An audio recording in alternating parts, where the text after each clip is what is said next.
What's up, lovely people? Gonna be another travel vlog. It's time with my office family, so we're gonna do a lot of nature stuff. So I hope this vlog turns great and you enjoy. Okay, so look how much progress I'm making with the packing. Yeah, so much progress. Anywho, we're gonna meet up in 2 hours, so I hope I'm done by then. We are now at 7-Eleven. Meeting place.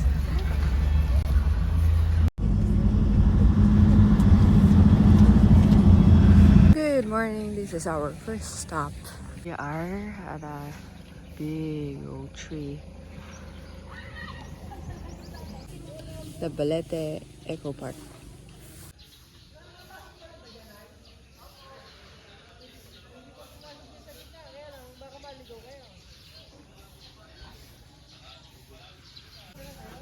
Maybe that's where they sacrifice. They have a store here. I'm going on a quest. Oh, baby!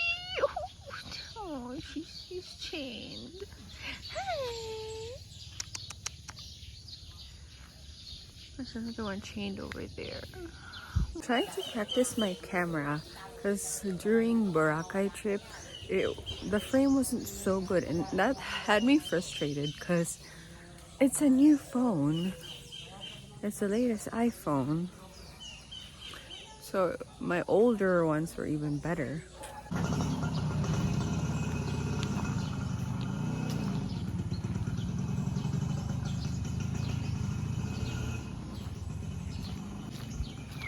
It's your boy Thomas. There's a wishing well.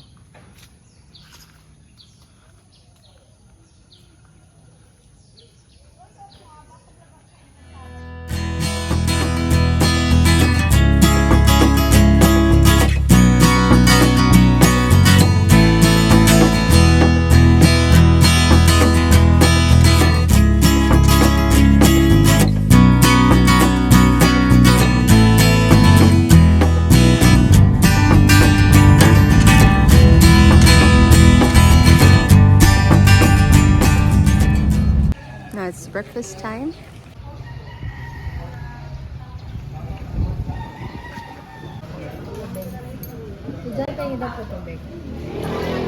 Now, just finished having breakfast. Just taking some pictures at the signs.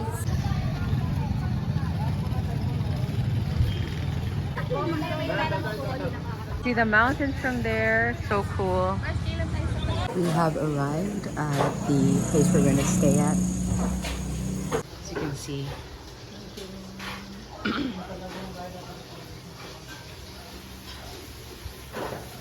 We're going to the falls. I mean to the river. Serene, that looks like it's amazing. So this place is called the Diteki River. Let's explore.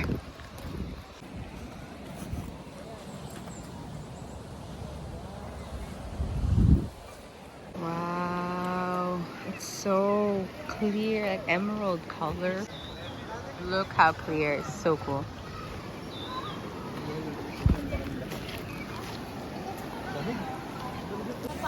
It's gonna be so cool. The sun is shining, we're gonna enjoy.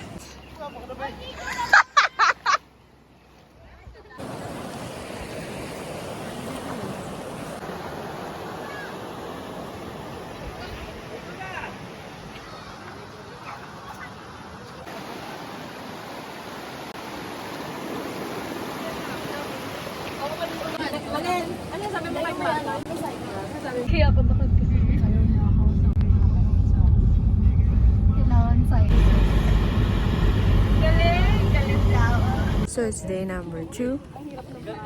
We are here in Ermita Hill. I look like a mess.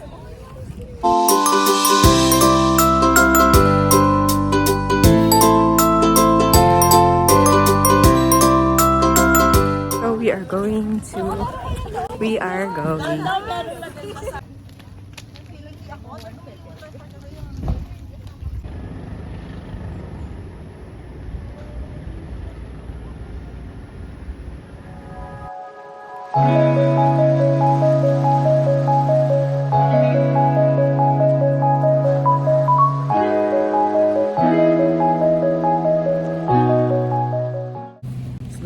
coconut juice. Favorite.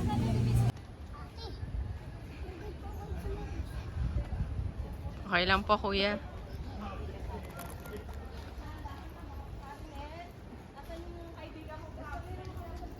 So we are going up. I'll see how long it takes me to get there. I don't like stairs.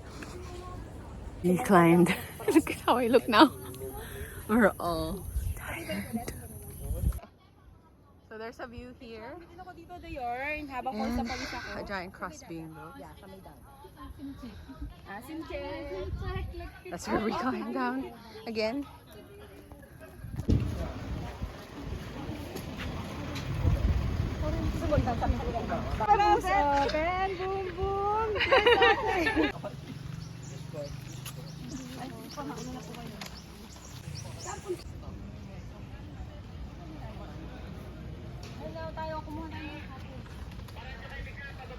Ooh, look at that. This is so nice. I cannot wait. I hope it's not too deep there. There are a lot of tents. You can rent some also. It's so nice, guys. Finally at the shore. Just changed into our beachwear. I have hangover from my sunburn last time, so it's time to full gear. The weather is so nice here. And the water is so blue. It's nice, and the sun is also nice. So as you can see, my eyeglasses have sun protection. Look at this, it's so cool. The river here. So clear. I think I will take a dip later.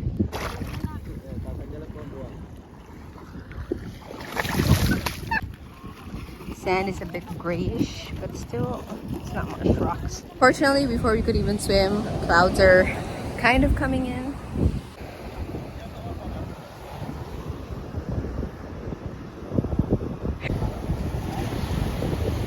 The thing about here is the waves are a bit strong.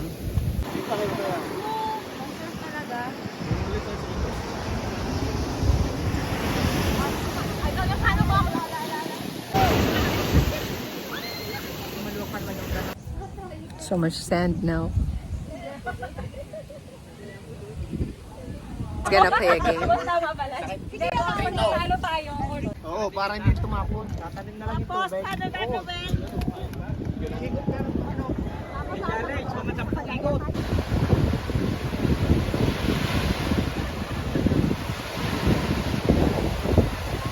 Now we are at the rock formation. A lot of people. So after the beach, we are now having dinner at a very rare place, Jollibee. I don't think there is a trip of Filipino friends or people without going to Jollibee.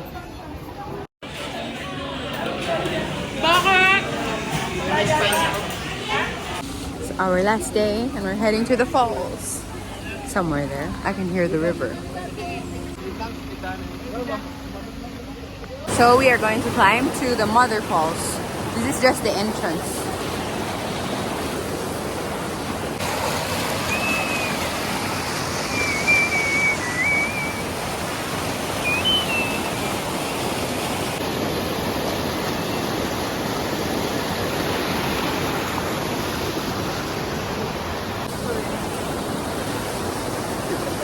Love Mother Falls. So that's where we're going, to the Mother Falls.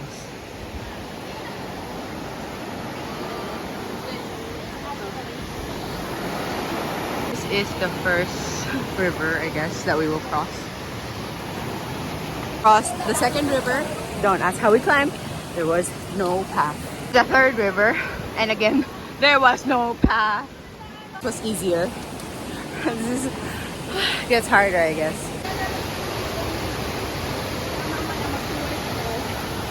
They're passing like an express lane over here. I wish all the paths were like this.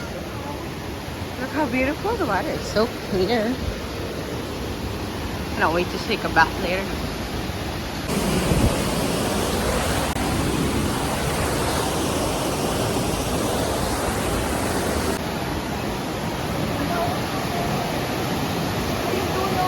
so nice. I want to swim there.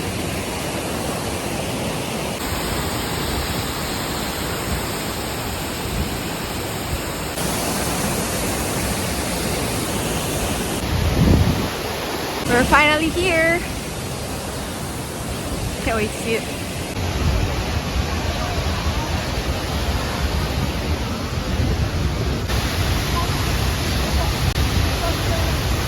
Oh, we are finally here. Woo. It was easy because it wasn't too steep. There were just a lot of rocks and water, rivers. But it was definitely easier than last year's climbing last summer.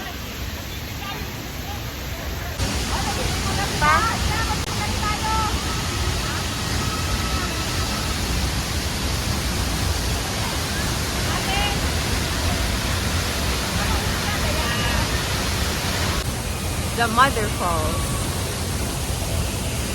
I'm already thinking about the way back.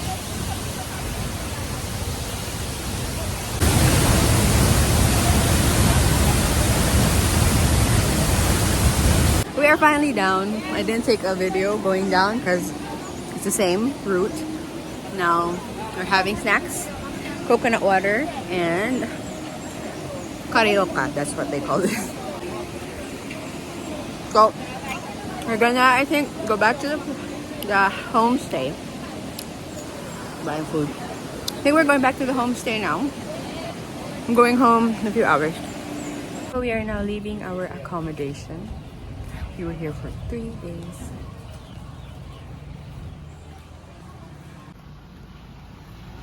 Almost leaving, just waiting for the others.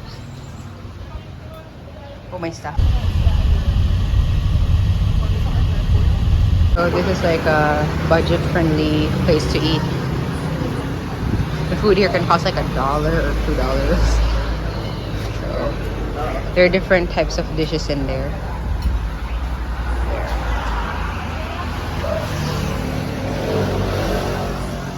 Had our dinner here at Trisha's Eatery. It's our last stop, I think, before going home.